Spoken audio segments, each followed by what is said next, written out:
Okay, real talk. When was the last time you woke up and just lay there? No phone, no scroll, just you, the ceiling, and whatever thoughts come. Can't remember. Yeah, me neither. Here's the thing though, and this is the part nobody tells you. That's not just a bad habit. That's not laziness. That's not poor discipline. That is your brain doing exactly what it was trained to do. Trained by people who spend billions of dollars figuring out how to make sure you never put this thing down. Stick around, because by the end of this video, you're going to see your own phone completely differently. And honestly, it's kind of terrifying. Your brain has this thing called a reward system. Super old, ancient. Every time you do something that helped your ancestors survive, found food, made a friend, avoided a predator, your brain went, nice. Here's a little hit of dopamine. That felt good, right?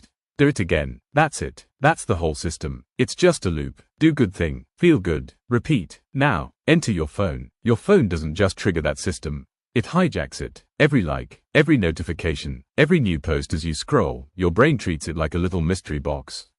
Could be something good. Could be nothing. You don't know until you look. And that uncertainty, that's the hook. That's the same reason people can't stop pulling the lever on a slot machine. Same exact mechanism, same exact brain chemistry, except the slot machine is in your pocket. And you check it 96 times a day. That's not a guess, by the way. That's the average. 96 times. Every day. Do the math. That's once every 10 minutes while you're awake. And look, I know this is starting to sound like a TED talk. So let me just show you what this actually looks like in real life.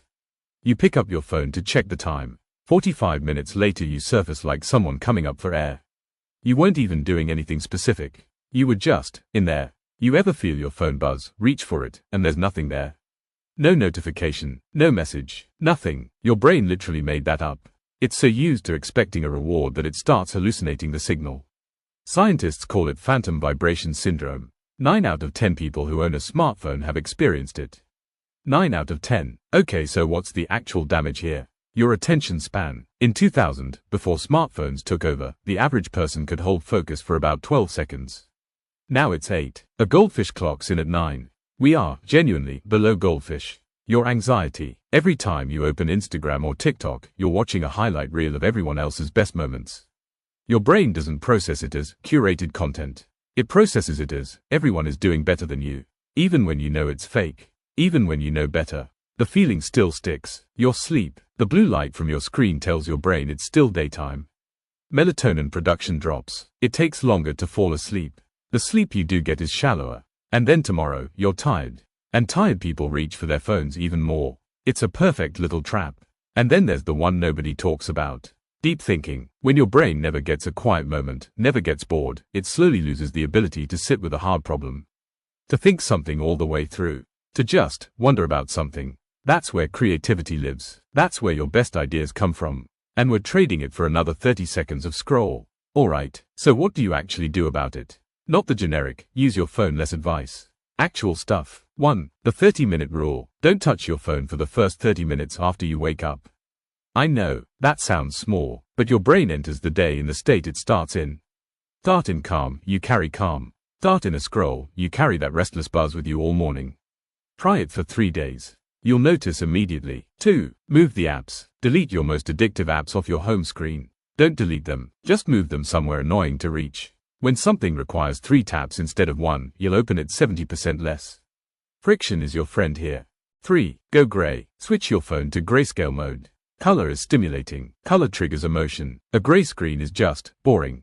And boring means you put it down faster. It feels like a weird placebo. It's not. It works. 4. Scheduled scroll time. Pick 2 windows in your day, maybe lunch, maybe after dinner, and that's when you scroll. Intentionally, knowingly, you're not giving up your phone. You're just deciding when it gets your attention instead of the other way around. That one shift changes the whole dynamic. A few more things that actually make a difference. Charge your phone outside the bedroom. Buy a $5 alarm clock. The difference in how you sleep and wake up is not subtle.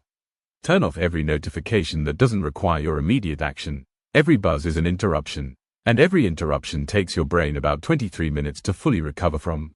That's not a metaphor. That's the research. Tell someone your screen time goal out loud. Saying it to another person makes you twice as likely to actually do it. Something about accountability just wires differently. Put something physical where your phone usually sits. A book, a journal, a pad and pen. Give your hands somewhere else to go. And the 20-20-20 rule for your eyes: every 20 minutes, look at something 20 feet away for 20 seconds. Your brain gets a micro break. Your eyes stop screaming at you.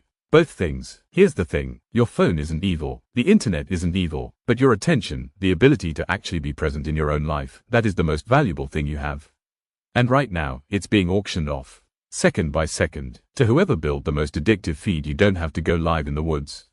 You just have to decide, at least some of the time, that you're in charge. Put the phone down, even just for a minute. See what's actually in front of you. It's probably worth looking at.